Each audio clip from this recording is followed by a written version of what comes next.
Turn to Psalm 3. So about half of the Psalms are attributed to David. At least they say written by David in some form. And maybe some of the others are as well, written by him. This one is no exception. David wrote Psalm 3 while he was still king, while he was king in Israel, after having ruled for many years, and God had given him a peaceful rule up to a certain point, and then troubles arose. And this psalm was written in a time of trouble. So, let's read first part of the psalm. Lord, how they have increased who trouble me. Many are they who rise up against me. Many are they who say of me, there is no help for him in God. Now, Selah, that's a word, we don't really know the exact meaning. There's different ideas. Some people take it to mean like it's a musical interlude, but it's just the instruments playing. There's some other ideas as well. I take it to mean pause and think about what was just said. Reflect on it. So this is the point in the song where David remembered the situation he was in and how hopeless things looked to him. So David was in big trouble here. And this song was his prayer to God about his trouble. So what kind of difficulties was he experiencing? That's found in the heading. A psalm of David when he fled from Absalom his son. You probably have it if you have it in your printed Bible. So there was a time when Absalom, which was David's third son, was pursuing him and wanting to kill him, wanting to kill his own father. Why was that? Why would Absalom and others want to pursue David to kill him? The answer is given in the book of 2 Samuel. So leave your finger in Psalm 3 and turn to 2 Samuel chapter 12. A lot of these psalms have a backstory behind them, so when you're reading them, sometimes you can find that backstory. It's very interesting. Old Testament? This is the Old Testament, 2 Samuel chapter 12. Yeah. Okay, earlier God had taken away the kingdom from Saul. Saul was the first king. He started out good, and then his pride took over, and he started doing things his way, because I think he thought his way was better than God's way. God had already directly commanded. So God didn't like that. He found a replacement for King Saul. A replacement that was described as a man after God's own heart, and that was David. David was that man. He was humble. He had trusted completely in God, in his wisdom, in his protection, and in his timing. And he sought to obey God in all things. So when David became king, God blessed his rule. He had victory over all of his enemies. Once they were all subdued, he had a time of peace and prosperity, a good reign. But one day, David happened to look down from his roof, and he saw this beautiful woman bathing, and he wanted her. And in the end, he committed two sins, for which the law, which we're studying the law in our adult class, the law said, okay, death penalty, there's no sacrifice for these sins, there's no way out, you got to die for these sins, right? David committed two sins, adultery with Bathsheba, and he murdered Uriah, her husband, to cover it up.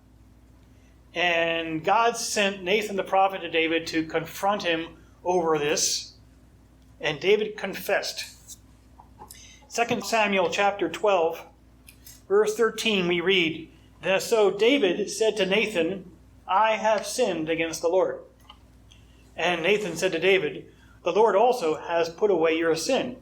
You shall not die.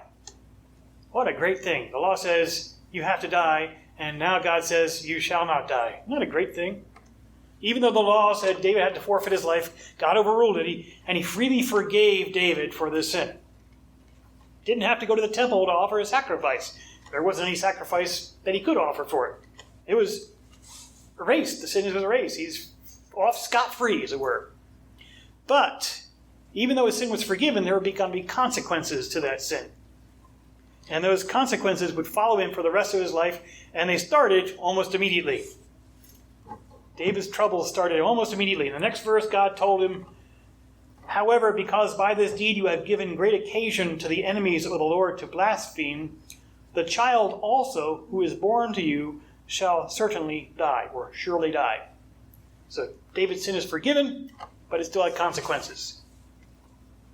Before the child died, David spent his time in mourning for him, hoping that God would change his mind. But the child died anyway, just as God said. And this was just the first of many consequences. Others are going to follow. So David had a lot of sons. He had 15 sons by his wives. He had more than one wife, so he had 15 sons by his wives and more by his concubines. And in the next chapter, we read of his firstborn, which was Amnon, using trickery to violate Tamar, Absalom's sister, the third son's sister. And when King David found out, he got really angry. But what's worse is that Absalom, he hated his brother for it. He heard it and he hated his brother for it. And Absalom allowed this hatred to fester for 2 years without doing anything about it. Perhaps he thought that David, his father, would do something about it. David didn't do anything. And this really disappointed Absalom. I don't think David did anything about it because David had just committed 2 sins. He was forgiven for it. Committed 2 sins worthy of death. And he probably felt inappropriate to punish his son for some lesser sin. Absalom resented his father's lack of action. So after 2 years of waiting, Absalom decided to take matters into his own hands. He invited all of his brothers to a feast, and he had Amnon, his oldest brother, killed at the feast as revenge. And Absalom, knowing that he had just committed murder, and not knowing how David would react, Absalom fled Israel. He went to Geshur, where his grandfather-in-law was reigning, and he lived there for 3 years. After David finished mourning for Amnon, he wanted to see Absalom, because David still loved Absalom, even though he'd done a terrible thing. It says in 2 Samuel 13:39, King David longed to go to Absalom, for he had been comforted concerning Amnon because he was dead. Amnon had fled justice, and he had fled his father because he didn't know what his father was going to do, and yet David still wanted to see him. His father loved him. But he didn't do anything to bring about the reunion, to bring about the restoration. And things would have gone on this way indefinitely, except that Joab, who was the guy in charge of David's army, he saw David had this desire to see his son, and so he worked to get Absalom back into the country. Let's read 2 Samuel 14, beginning in verse 21. And the king said to Joab, "All right, I have granted this thing. Go, therefore, bring back the young man Absalom." And then Joab fell to the ground on his face and bowed himself and thanked the king. And Joab said, "Today your servant knows that I have found favor in your sight, my lord, O king, in that the king has fulfilled the request of his servant." So Joab arose and went to Geshur and brought Absalom to Jerusalem. And the king said, "Let him return to his own house, but do not let him see my face." So Absalom returned to his own house, but did not see the king's face. So Absalom returned to Israel, returned to Jerusalem, and he was allowed to go to his house, but he wasn't allowed into the king's presence to see his father. And that, to my mind, is kind of strange, because in the previous chapter we see that David longed to see Absalom. It seemed like maybe he had a change of mind, or maybe he was worried about how Absalom would react, or just wanted to avoid a confrontation. Who knows?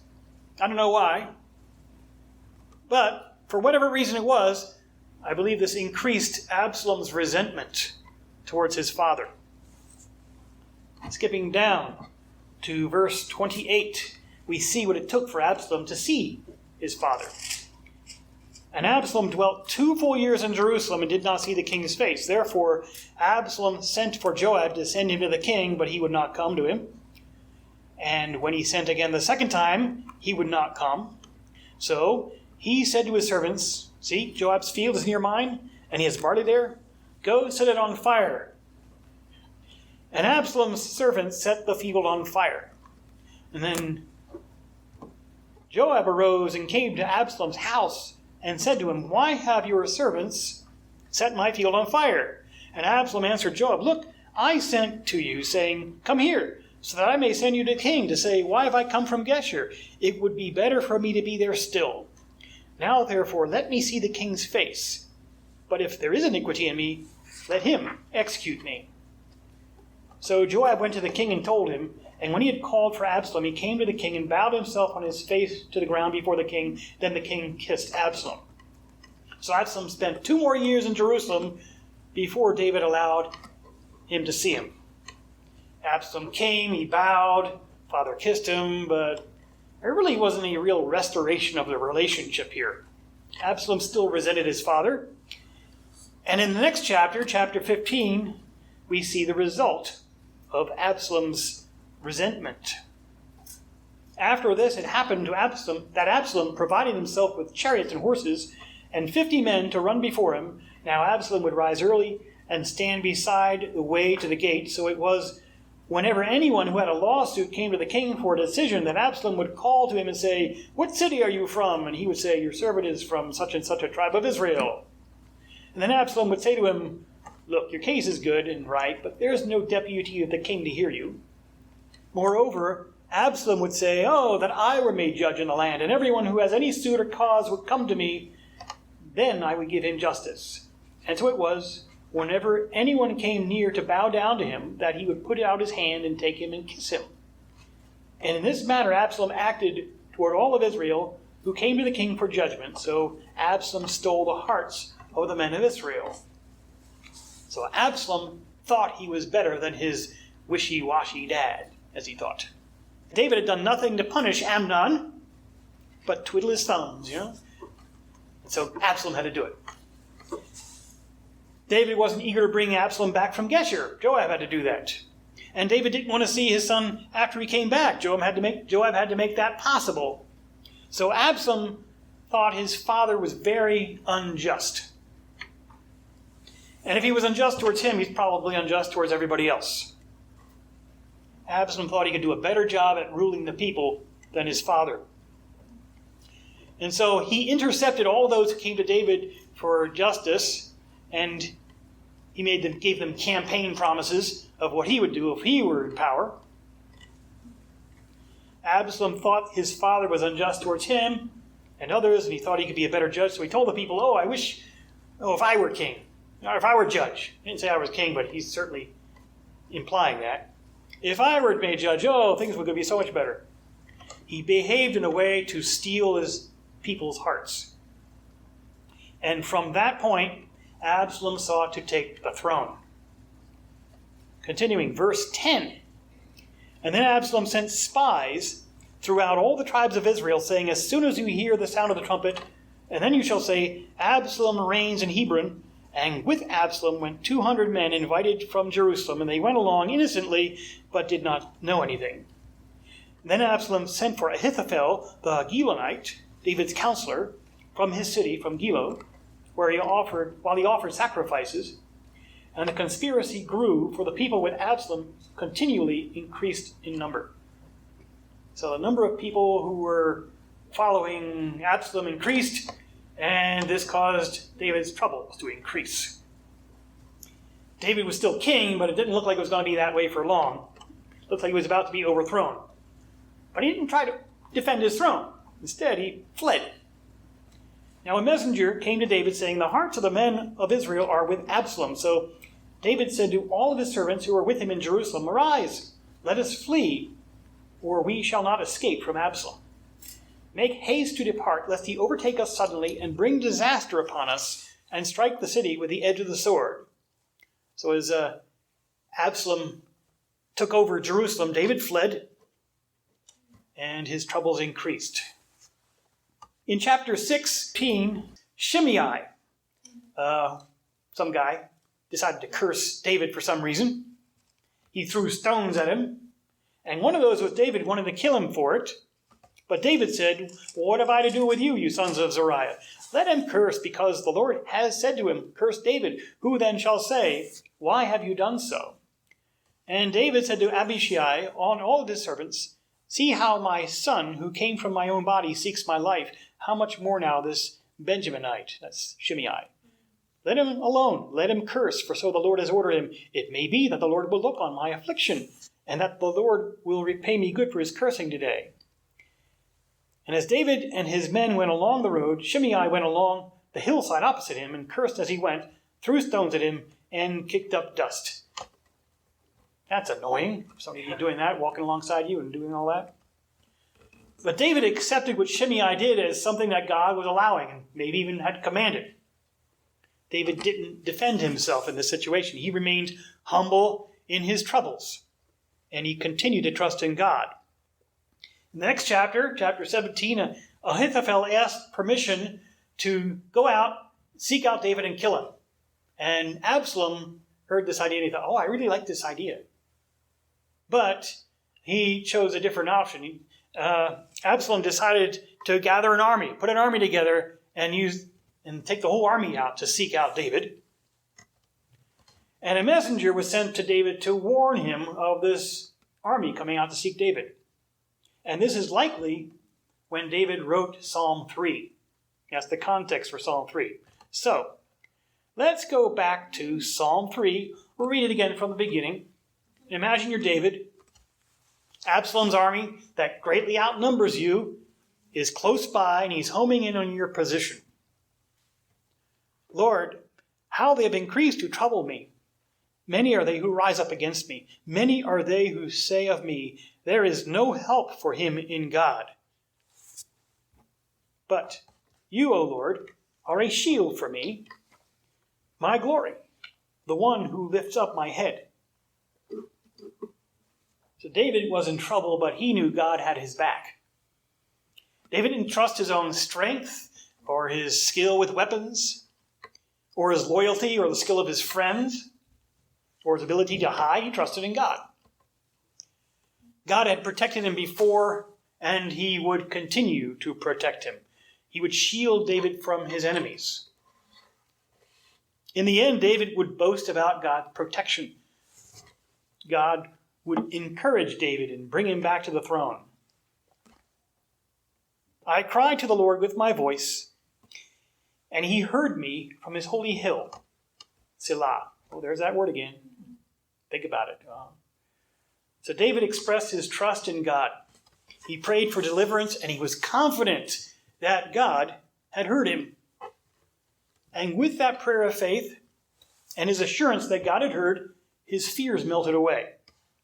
He said, "I lay down and slept. I awoke, for the Lord sustained me." I don't know how well you sleep when you're worried, but I don't sleep very well at all. So my wife and I, we went out camping less than 2 weeks ago up to Pine Creek. It's in northern Nye County, north of Belmont. We're going to stay there Wednesday to Saturday, come back a Saturday. It's a really nice primitive campground.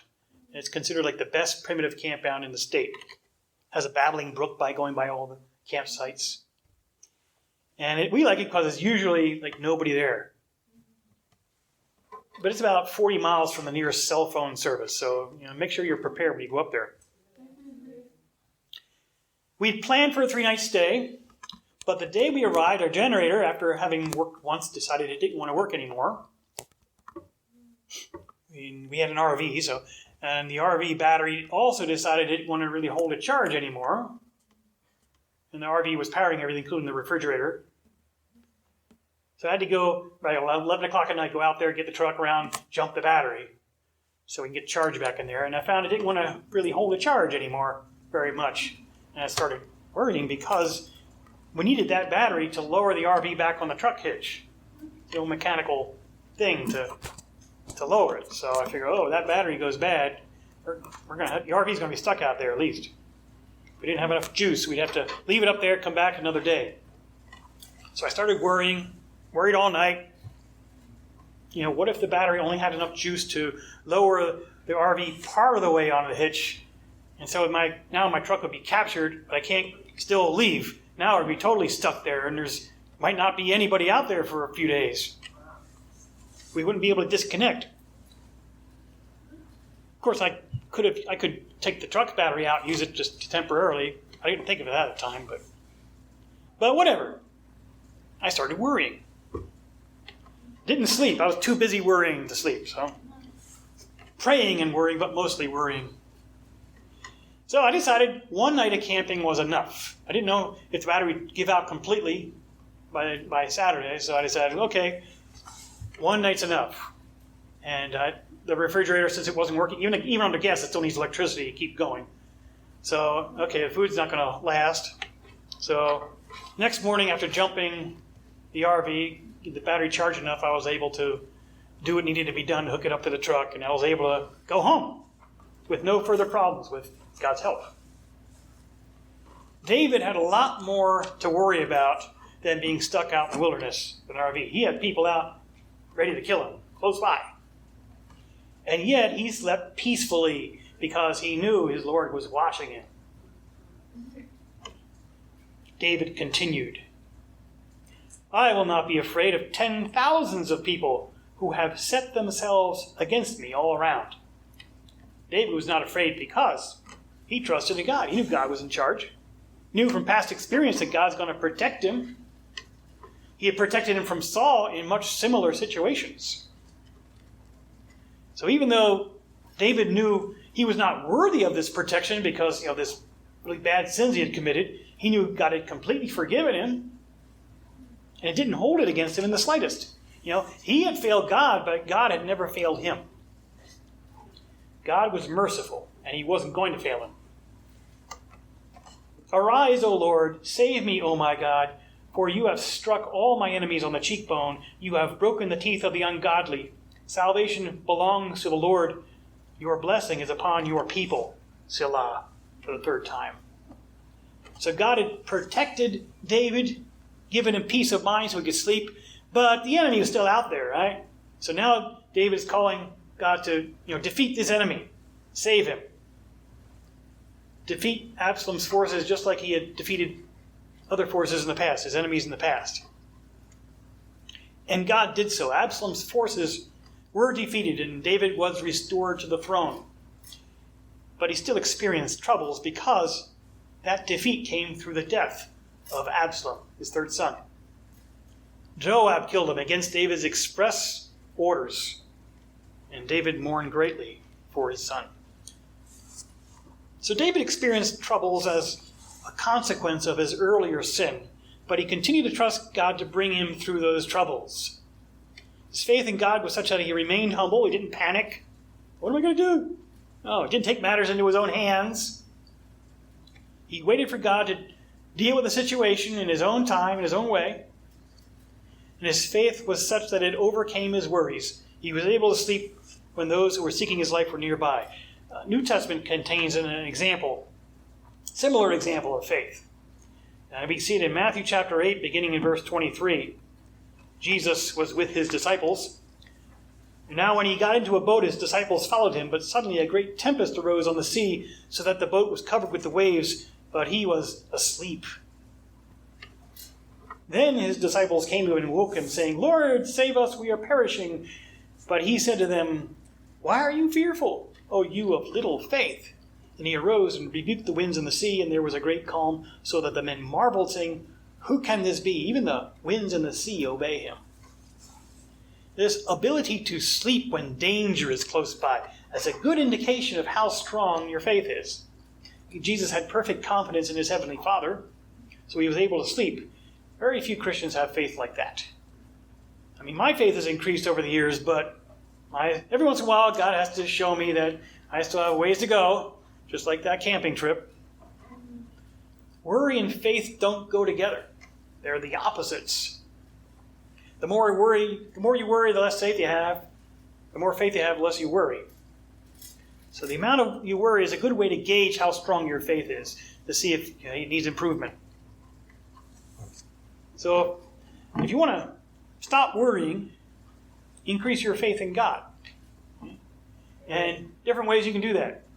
So you can do that by getting to know him better through personal Bible study. And it's hard to trust somebody that you don't know. So get to know God better through the study.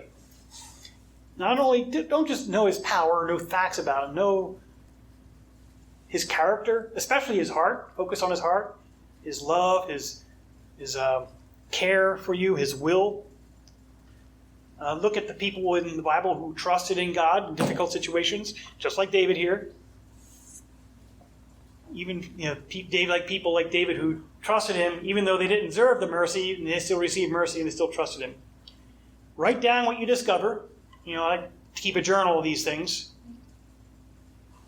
That's what I do. Keep a journal of what you've discovered about God from your Bible. Another thing is spend time in prayer. Recall the situations that God has brought you through in the past. David's prayer in Psalm 3 contains 3 selahs. If you take that to mean pause and think about it, the first comes after David described the worrying situation he found himself in. He remembered that bad situation. The second selah comes after he said that he knew God had heard his prayer. He prayed to God and he was assured, oh, God has heard me. It's not like, I wonder if he heard me. No, he knew for sure God had heard him. And the third comes after he declared that salvation comes from God. It's I'm not going to be saved by my own wits. My hope is in God. Only He will save me, and He will, because He's done it in the past. David remembered the difficulties he was in. He remembered that God heard his prayer while in those difficulties, and he remembered that God had delivered him in the past, and He would be able to deliver him in the future. Another way to build up your faith is by doing what God tells you to do in His Word, even when you don't understand it. It's easy to obey when obedience makes sense. It takes faith to obey when you don't see how that obedience is going to help you in any way. But that's the kind of obedience that's going to make your faith strong. And you can also increase your faith by looking at the lives of others lives of even people today who have put their trust fully in God. I find missionary biographies help greatly in this area. I've got a lot of them. And a lot of them have found themselves in really difficult, life-threatening situations, and God came through for them. So their lives help us to see that God is still worthy of trust today. And as your knowledge of God and your trust in Him increases, you're going to live more and more by faith, and your life is going to be an example for somebody else, and so that their faith can be built up. So worrying is just an expression of lack of faith in God's love and care for you. When you worry, it's like saying, oh, God, I don't trust you. That sounds terrible, doesn't it? Well, when you worry, tell God you don't trust Him, right? Be honest with Him. I don't feel you can be trusted. Please help me. Confess that lack of trust. Ask Him to forgive you for this. Ask Him to increase your faith and give you peace of mind even when you don't see how your situation is going to be resolved. So God is good, and He is going to show Himself strong on behalf of those who put their trust in Him.